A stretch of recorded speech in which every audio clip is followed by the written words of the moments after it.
TV bora ya maadili inayotupa yaliyo ya kheri, Waislamu lijueni hili. TV bora ni Al-Hajar, twatangazia dunia leo, twawapa habari, twamshukuru jalia kutuletea ya kheri. TV imetujia, hii yetu Al-Hajar, hii yetu Al-Hajar. Assalamu alaikum warahmatullahi wabarakatuh, mpenzi mtazamaji wa Al-Hajar TV, karibu katika kipindi Al-Hajar Mtaani.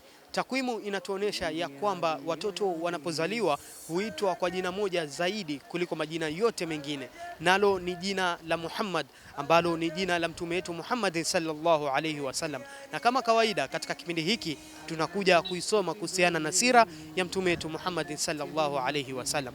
Leo tumefika hapa mtaani ili kuwauliza Waislamu swala moja.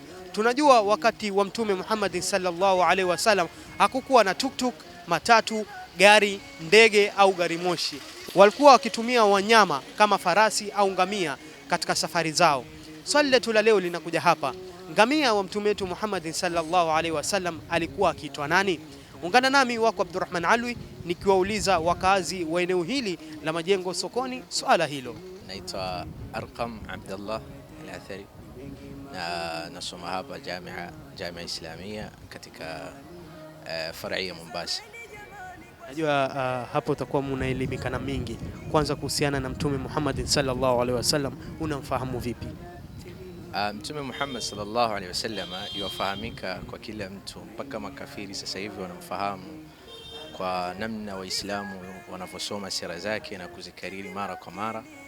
Kwa majina anaitwa Muhammad ibn Abdullah ibn Abdul Muttalib ibn Hashim, na ametumilizwa kwa Waarabu. Ni mtume wa Kiarabu ambaye yani silsila yake au yani kuanzia kwa baba na babu yenda mpaka kwa Nabiyullah Ismail.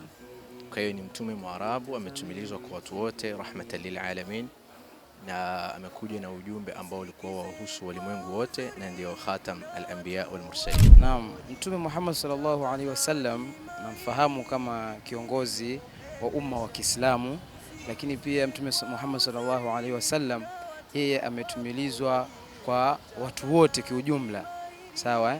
Na pia bwana mtume Muhammad sallallahu alaihi wasallam ameweza kuamiliana na watu tofauti tofauti, Waislamu na wasiokuwa Waislamu, na katika sifa ambazo kwamba aliweza kuzipata katika muamala wake na hizi jamii, alijulikana kama as-sadiqul amin, yani ni msema kweli na ni mwaminifu.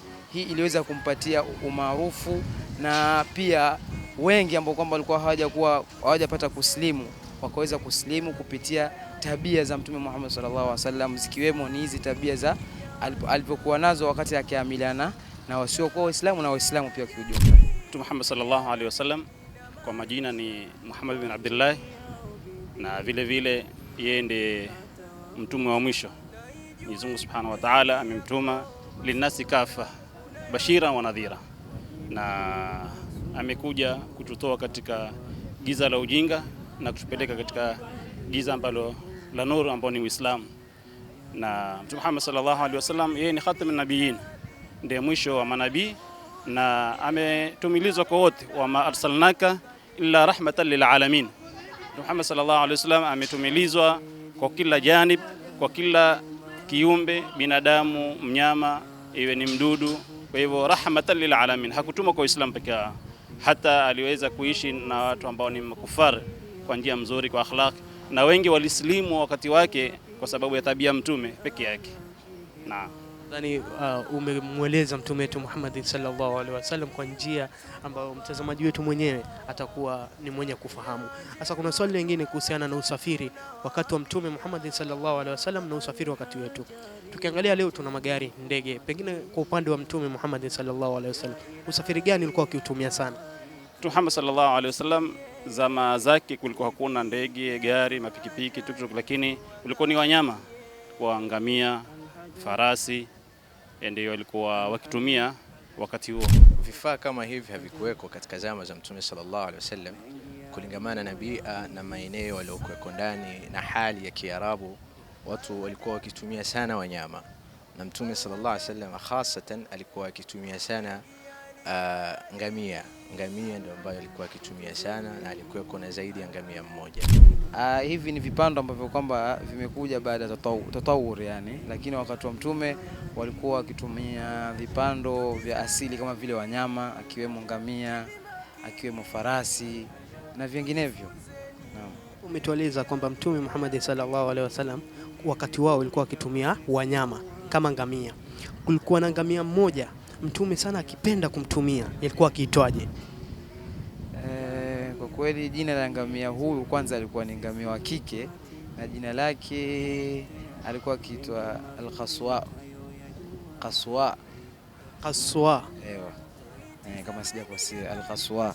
Kwa ni ngamia wa Mtume ambaye kwamba wa kike alikuwa akimtumia sana katika safari zake. Pengine utueleze tukio moja ambalo sana anakumbukwa ngamia kama huyu.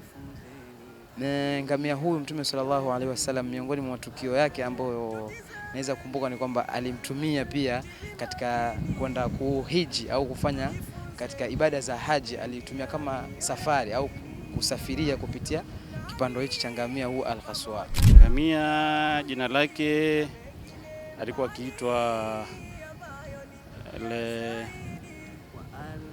Qaswara, kitu kama hivyo.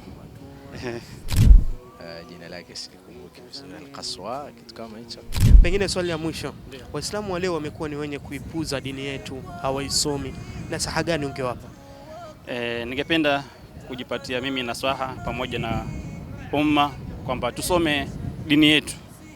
Dini tusome. Mtume alayhi salam aliambiwa iqra bismi rabbikal ladhi khalaq, yani tusome chochote kile, lakini dini yetu ndio muhimu, tuipe kipawa mbele zaidi, japo tumelemewa au tumelemezwa zaidi kwa upande wa maskuli, lakini hakuna ubaya, kuna umuhimu wake na kuna faida yake kusoma upande wa skuli, lakini dini yetu ni muhimu sana sana, kwa sababu ibada bila kusoma ni mashakili, wafanya ibada na huku hujaile. Kwa hivyo napenda nasaha yangu kwa umma, tusomeni, na kusoma si lazima uwe mdogo, hata ukiwa umekuwa mkubwa ni kusoma, na kusoma hakuna pingamizi yote, na alhamdulillah Mwenyezi Mungu ametutahilishia kwa njia nyingi namna ya kusoma.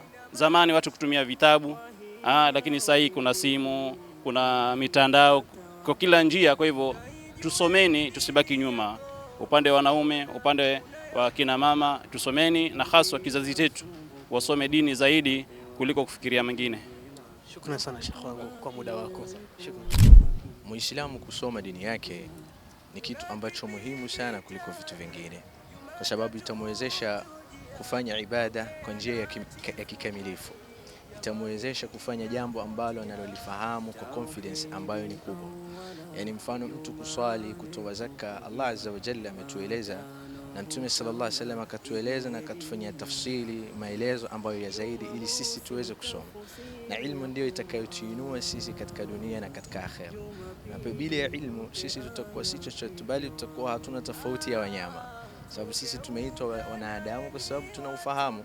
Kwa huo ufahamu tutakiwa tuutafute, ufahamu katika sheria, ufahamu katika dunia, kila kitu katusome, tufahamu namna yani mambo ambayo tunayowajibika kuyafanya na namna tunavyowajibika kuyafanya.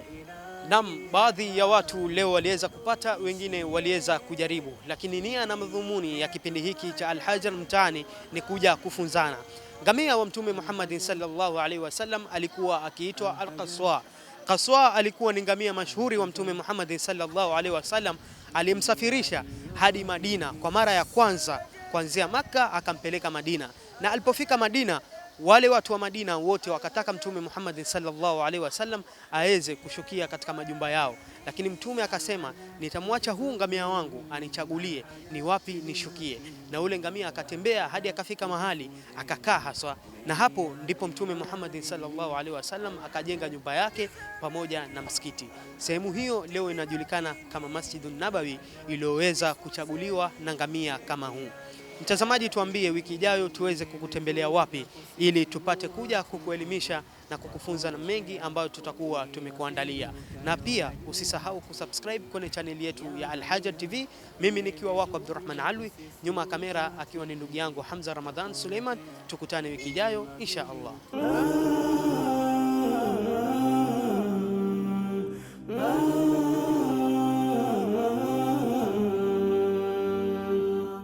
Al-Hajar TV, mwangaza kwa umma.